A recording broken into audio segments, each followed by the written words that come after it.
अस्सलामुअलैकुम वरहमतुल्लाहि वबरकातुहू। भाइयों बहनों, दोस्तों, बुजुर्गों, अजीज़ों, इस वक्त ठंडी का ठंडा ठंडा मौसम, सुहाना मौसम चल रहा है।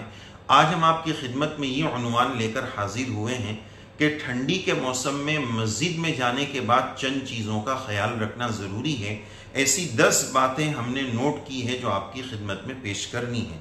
नंबर 1, बिला ताख़ीर के हम शुरू करते हैं। पहली बात यह कि अगर हम मस्जिद में पहुंचकर मस्जिद के वज़ू खाने में वज़ू कर रहे हैं तो वज़ू से फारिग होकर अपने हाथ पैर को सुखा लें। गंदे और गीले पैर लेकर मस्जिद में आगे तक न जाएं। ज़ाहिर ठंडी का मौसम है, वो जल्दी सूखेगा नहीं, वो ठंडक से किसी के पाँव में तकलीफ हो सकती है।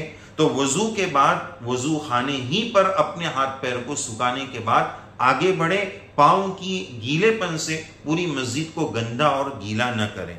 नंबर 2, अगर मस्जिद में वज़ू के लिए गर्म पानी का इंतज़ाम हो तो दूसरों के लिए भी रियायत करें। ऐसा नहीं कि जल्दी पहुंचे तो खुद ही पूरा पानी इस्तेमाल कर लिए। तीसरी बात कि जब वज़ू कर रहे हैं तो बाज़ लोग इस तरह वज़ू करते हैं कि आसपास के लोगों पर पानी के छींटे गिराते हैं। ठंडी का मौसम है, बाज़ जगह बहुत शदीद ठंडी होती है।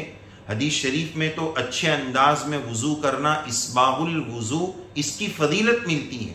लेकिन दूसरों पर इस तरह पानी छिड़कना, हमारे वज़ू की वजह से पानी के छींटे दूसरों पर चले जाए, उनको तकलीफ हो, इसका ख्याल रखा जाए। नंबर 4, वज़ू करते वक्त उमूमन मस्जिद में जो जिस सीट पर बैठकर वज़ू करते हैं, जो पत्थर की उमूमन होती है, अक्सर देखा जाता है कि लोग उस पत्थर को गीला करके चले जाते हैं, उसको भी वज़ू करा के चले जाते हैं। अब दूसरे आने वाले को उस पर बैठना मुश्किल होता है। आने से पहले उसको पूरा पानी जो है वो खुश्क करना और सुखाना पड़ता है, तो इसका ख्याल रखें, वो पत्थर गीला ना करे। नंबर 5, वज़ू के बाद बाज़ लोग किसी से मुसाफा करने लग जाते हैं, तो जब तक हाथ खुश्क न करें किसी से मुसाफा न करें। हो सकता है आपके और हमारे गीले हाथ से किसी को तकलीफ हो जाए, सर्दी लग जाए, इसका ख्याल रखें।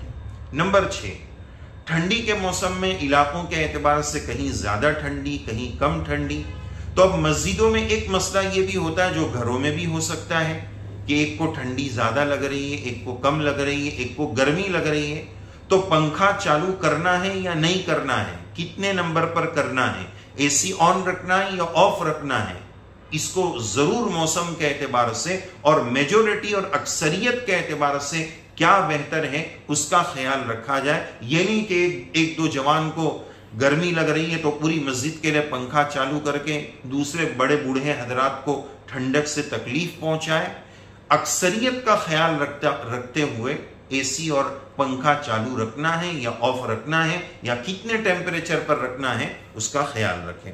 नंबर 7, जब भी हम मस्जिद से या घर से निकले तो उमूमन लोग दरवाजा खुला छोड़ देते हैं। अब वो ठंडक अंदर आ रही है, अंदर लोग नमाज पढ़ रहे हैं, जो आखिर में आया वो दरवाजा खुला छोड़ देता है। अब ठंडक अंदर घुस रही है, लोगों को तकलीफ हो रही है, तो ऐसे मौके पर दरवाजा बंद करने का एहतमाम करें। अगली बात, नमाज में ये तो 7 बातें नमाज से पहले की हमने नोट की है, 3 बातें नमाज के अंदर, जिसमें से एक बात यह है कि ठंडी के मौके पर उमूमन रुमाल लटकाने का रिवाज होता है। ठंडी से बचाव के लिए सर पर रुमाल पहनते हैं। तो हदीस पाक में अबू दाऊद शरीफ की रिवायत है, रावी रिवायत हजरत अबू हुरैरा रज़ियल्लाहु अन्हु है। नबी करीम सल्लल्लाहु अलैहि वसल्लम के इरशाद आली का खुलासा ये है कि सदले सौब यानी कपड़े को लटका कर नमाज न पढ़े।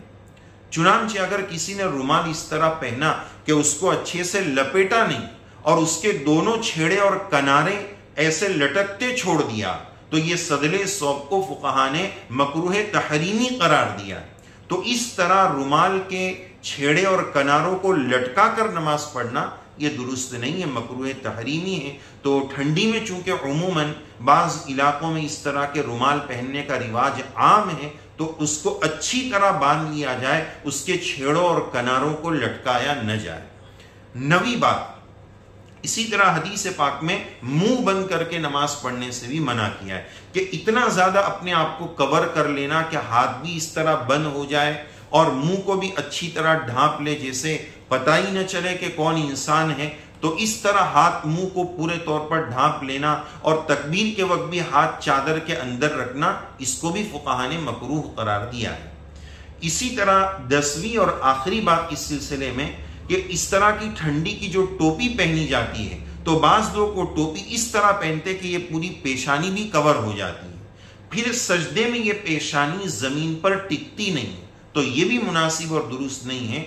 ऐसी कोई इतनी ज़्यादा ठंडी नहीं होती है कि इतना ज़्यादा कवर करना पड़े, बस वो टोपी चूंकि उठाना मुश्किल होता है, तो बहरहाल ऐसी टोपी न पहने कि पूरी पेशानी ढक जाए और सजदे में पेशानी ज़मीन पर टिक न पाए। ये 10 बातें मस्जिद में ठंडी के ताल्लुक से, सर्दी के मौसम में इन 10 बातों का मस्जिद में ख्याल रखा जाए। अल्लाह ताला हम सबको अमल की तौफीक नसीब फरमाए। अस्सलामु अलैकुम व रहमतुल्लाहि व बरकातहू।